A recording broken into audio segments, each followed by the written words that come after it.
Mrs. Shorter, members of the board, we have 3 items for board discussion this evening. Our first item is about a kindergarten report card update. At this time, I will turn it over to Mrs. Aug.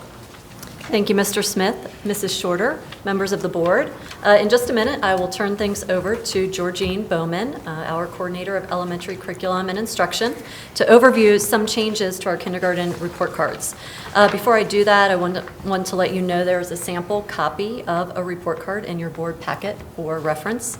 Additionally, I just want you to know the board does not need to take any action on this. We just wanted to make sure you were aware of the changes before next school year. So at this time, I will turn it over to Mrs. Bowman. Thank you, Mrs. Aug and members of the board. This kindergarten report card request was made by the teachers.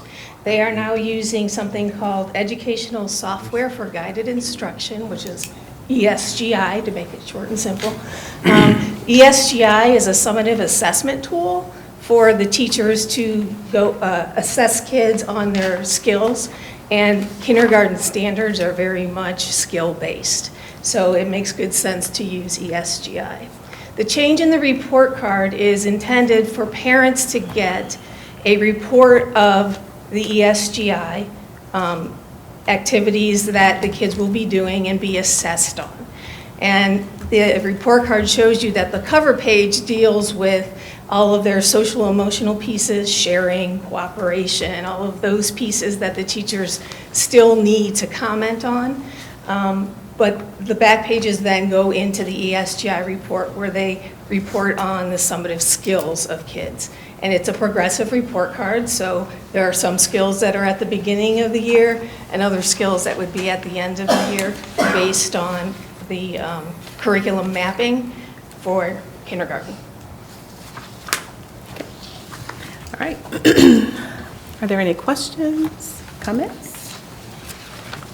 I think this makes a lot of sense. I know with my daughter being in first grade last year, it was helpful to know what she knew and what we needed to work on at home. And I think having these types of assessments and then explaining, like, she knows these uppercase letters, but not these lowercase letters, and then giving the parents a packet that includes those is super helpful. So thank you. I agree. I think it's very comprehensive and very informative to the parents on the actual progression of their child and where they're at and where they need to be. I did have a question, and it was about Dibbles. I am not seeing the package in front of me, but is there also some information about Dibbles? We use DIBELS as a benchmark assessment, and a benchmark assessment is basically to kind of just take a dipstick of where kids are. We use that 3 times a year. It's not a summative evaluation of standards, but it's more of an assessment to just get a feel of where kids are and if they need more support. Okay. I thought it was about fluency as well. I remember getting those little reports, and there was something about the fluency as far as... In the upper grades, that's part of the DIBELS assessment. Okay. All righty. Thank you. Mr. Clark, did you have any comments? Yeah, thank you, Ms. Bowman, for coming in and speaking.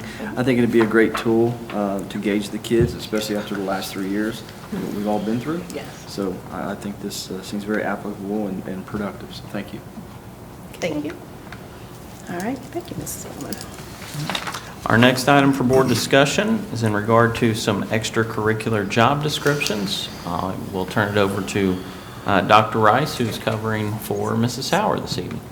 Thank you, Mr. Smith, Ms. Shorter, and members of the board. I have one item for discussion this evening under letters C, number 2, extracurricular job descriptions.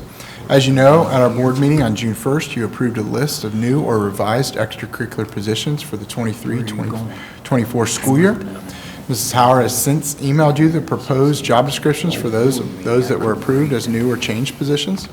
Please let me know if you have any questions in regards to these job descriptions. Pending this discussion, you will then see a recommendation for approval of these job descriptions under board action on the 7/13 board agenda. That concludes all the items I have for discussion this evening. Okay. All right. Thank you very much. All right, our last item for board discussion is in regard to a resolution on the agenda this evening to authorize the superintendent to declare transportation impractical. There is no change in regard to the district's practice regarding this process, but we are now required to bring this resolution to the board each year. So again, no change in the district's practice, just meeting that new requirement to bring it to you each year for approval. And you will see that on the agenda under other items for board action. Okay. Any questions on that? Now, Okay,